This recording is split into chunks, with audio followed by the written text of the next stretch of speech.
Assalamualaikum warahmatullahi wabarakatuh. Apa kabarnya teman-teman? Balik lagi di Kajian Online.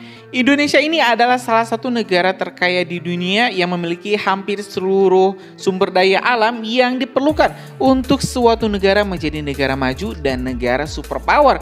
Tapi mirisnya teman-teman, Indonesia selama puluhan tahun kebelakang memang belum bisa mengelola secara maksimal harta anugerah yang diberikan Tuhan kepada rakyat Indonesia. Bahkan ya kita harus meratapi nasib bahwa Indonesia selama 300 tahun ke belakang menjadi salah satu negara jajahan yang diambil harta kekayaannya untuk dicuri dan dibawa ke negara-negara asing.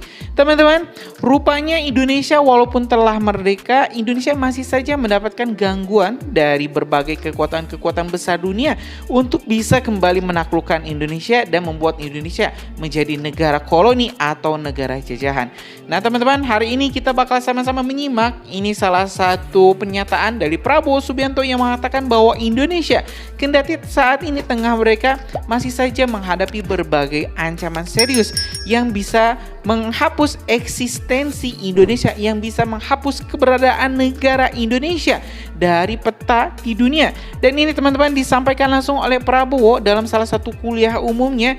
Jadi bukan saya yang menyampaikan. Kalau misalnya saya yang menyampaikan, mungkin teman-teman bisa menyatakan itu sebuah informasi hoax.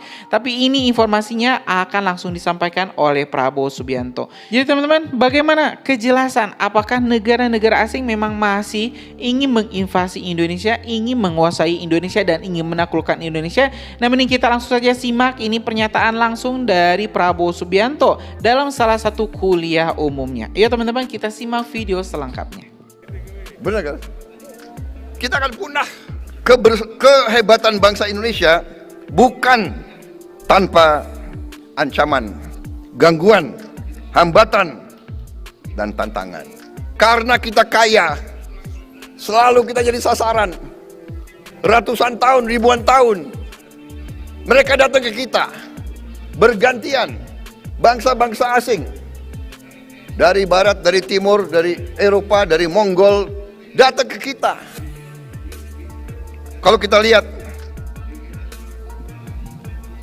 Kublai Khan pernah kirim pasukan ke sini, Portugis ke sini, Spanyol ke sini, Belanda apalagi, datang nggak mau pulang-pulang.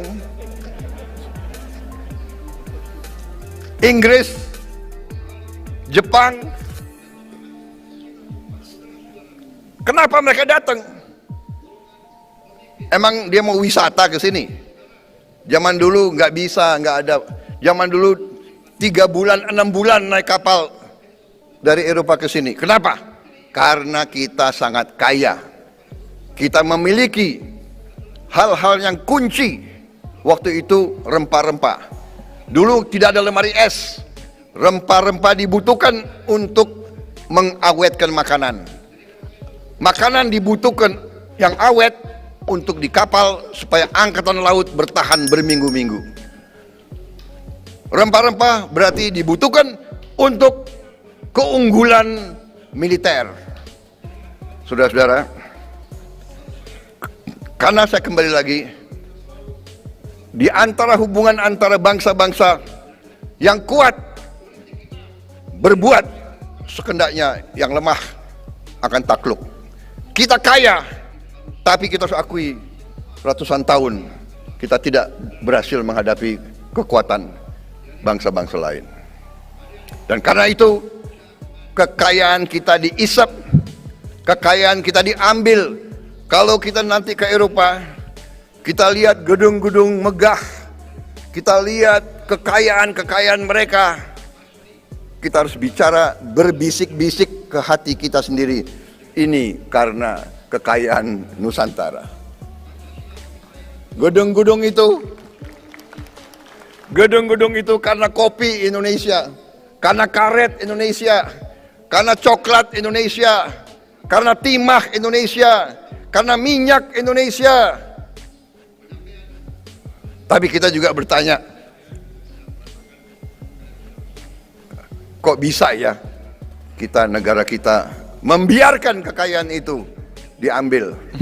Nah, disitulah munculnya tokoh-tokoh bangsa yang berpuncak kepada proklamasi 17 Agustus 1945. Saudara-saudara, tentang kekuatan nasional itu ada rumusnya. Rumusnya bunyinya seperti ini. PP sama dengan C plus E plus M kali S plus W. PP, perceived power, kekuatan nasional yang dipersepsi. C, critical mass adalah luas wilayah ditambah populasi. Luas wilayah kau hitung, mungkin kita dari segi keluasan wilayah kita mungkin ke-12 terbesar di dunia. Ditambah dengan air, tanah air mungkin kita ke-8, ke-9. Populasi keempat. E, economic strength. Sekarang ekonomi kita adalah ke-16 terbesar di dunia. Gangguan ancaman, kita selalu diganggu karena kita kaya. Kalau kita lihat dari dulu, kita selalu diganggu. Begitu proklamasi, kita diganggu, diserang oleh Belanda. Ada peristiwa Madiun, proklamasi NII, APRA, RMS, PRRI Permesta, OPM, G30 SPKI, PGRS Paraku, Malari, Fretilin, GAM, dan sebagainya, dan hampir semua itu ada intervensi asing. Artinya, politik pecah belah di Veda et Impera itu berlaku.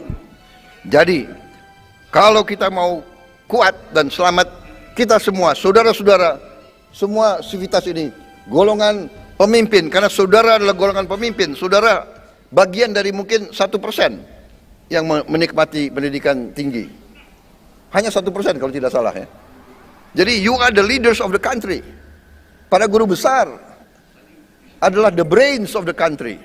Not only the brains, karena nggak ada yang lebih pintar dari profesor S3. Tidak ada S4 dan S5 lagi. Jadi profesor guru besar itu sama dengan jenderal.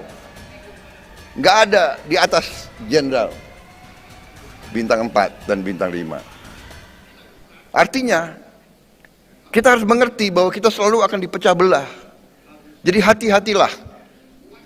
Kalau saya selalu ingin bahwa kita selalu harus menjaga kerukunan, ketenangan.